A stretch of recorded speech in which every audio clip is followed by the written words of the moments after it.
Halo semuanya, selamat datang di channel ini.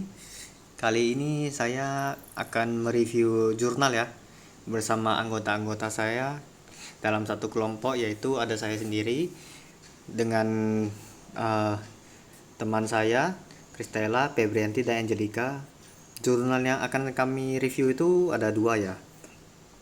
Jurnal pertama itu dengan judul Perancangan Aplikasi Pengambilan Keputusan dalam Penerimaan Pegawai STMIK Pelita Nusantara Medan dengan menggunakan metode Fuji Simple Additive Weighting. Jurnal kedua yaitu Pengaruh Kepemilikan Manajerial dan Pertumbuhan Perusahaan terhadap nilai perusahaan pada perusahaan manufaktur di Bursa Efek Indonesia. Baik, nggak usah panjang lebar lagi ya. Ini langsung kami review aja. Judulnya itu ya, jurnal pertama judulnya itu yaitu Perancangan Aplikasi Pengambilan Keputusan dalam Penerimaan Pegawai STMIK Pelita Nusantara Medan dengan menggunakan metode Fuji Simple Additive Weighting. Baik, jurnal ini berasal dari jurnal Mandik Penusa ya, dengan volume dan halaman volume 7 nomor 1. Jurnalnya tahun 2015 bulan Juni ya. Penulisnya yaitu Bosker Sinaga. Yang mereview jurnal ini adalah saya sendiri, Niko Slinardo, dengan teman saya, Kristela Ivana Ciariana. Tanggal kami reviewnya itu 25 Oktober 2021.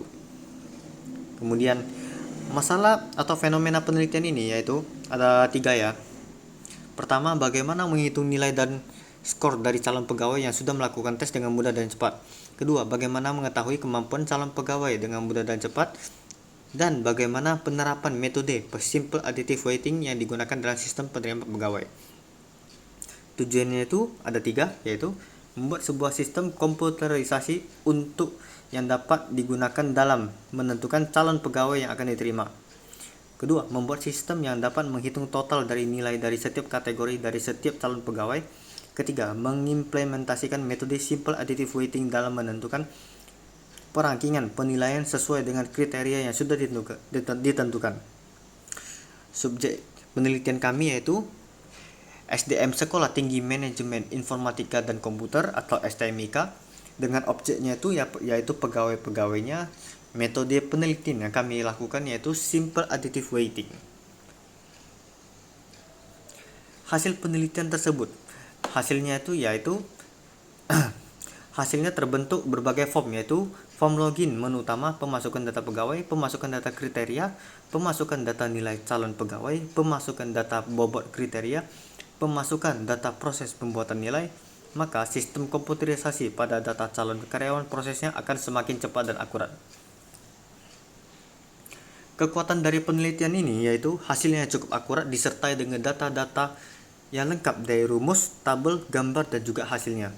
Kelemahan dari penelitiannya ini yaitu bahasa yang kurang dipahami oleh orang awam. Next, jurnal kedua ya. Jika ada yang tidak mengerti, bisa di scroll ke atas lagi ya. Atau jika ada yang tidak dimengerti, bisa komen di bawah biar dibantu bantu koreksi jika ada kesalahan. Baik, lanjut. Jurnal kedua. Judulnya yaitu Pengaruh Kepemilikan Manajerial dan Pertumbuhan Perusahaan terhadap nilai perusahaan pada perusahaan manufaktur di Bursa Efek Indonesia.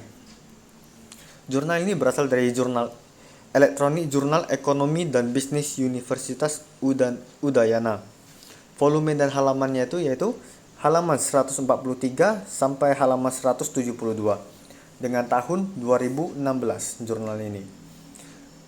Penulis dari jurnal ini yaitu Nimade Swastini, Ida Bagus Anom Purbawangsa, dan Heni Rahyuda. Yang mereview jurnal ini yaitu ada rekan saya, Febrianti Liu, dan Angelika. Tanggal reviewnya yaitu 26 September 2021. Untuk mengetahui masalah penelitian ini yaitu untuk mengetahui pengaruh kepemilikan manajerial dan pertumbuhan perusahaan terhadap nilai perusahaan dengan menggunakan struktur modal sebagai variabel moderasi. Tujuan dari penelitian ini yaitu untuk meningkatkan nilai perusahaan yang akan tercermin dari harga sahamnya. subjek penelitian kami yaitu Bursa Efek Indonesia, dengan objeknya itu 19 perusahaan di perusahaan manufaktur yang terdaftar di BOI atau Bursa Efek Indonesia. Metode penelitian dari jurnal ini yaitu metode purposive sampling. Hasil dari penelitian ini yaitu kepemilikan manajerial berpengaruh negatif dan signifikan terhadap nilai perusahaan. Ketika kepemilikan manajerial mengalami peningkatan tetapi tidak meningkatkan nilai perusahaan, ini diakibatkan oleh kepemilikan manajerial pada perusahaan manufaktur dari tahun 2010 sampai 2013 masih kurang dari 100%, yaitu secara deskriptif memiliki rata-rata sebesar 5,09%, sehingga kepemilikan manajerial tidak direspon oleh investor sebagai sinyal positif dalam meningkatkan nilai perusahaan. Kemudian, pertumbuhan perusahaan berpengaruh positif dan signifikan terhadap nilai perusahaan.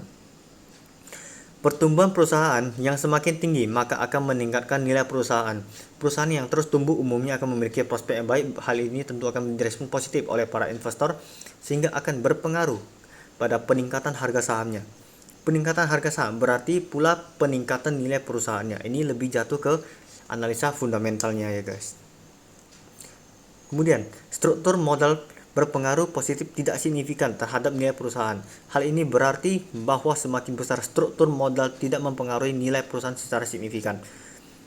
Hal ini dapat disebabkan karena struktur modal perusahaan di sektor manufaktur menggunakan lebih banyak hutang dari modal sendiri untuk memperbesar struktur modal. Kenaikan hutang perusahaan pada titik tertentu menunjukkan bahwa keuangan perusahaan tidak cukup sehat, sehingga penggunaan hutang yang terlalu tinggi tidak dapat mempengaruhi peningkatan nilai perusahaan. Selanjutnya, kekuatan penelitian. Data yang disajikan beserta dengan uji T, rumus-rumus dan juga tabel-tabel cukup lengkap. Kemudian kelemahan dari penelitian ini yaitu kurangnya keterangan mengenai rumus-rumus, dapat membuat pembaca yang kurang familiar terhadap rumus tersebut dapat kebingungan fungsi dari rumus tersebut. Baik, sekian review jurnal kali ini. Jika ada bahasa yang kurang bagus silakan dikoreksi, atau cara mereviewnya itu juga kurang bagus silakan dikoreksi. Sekian dan sampai jumpa lagi di video berikutnya. Bye bye.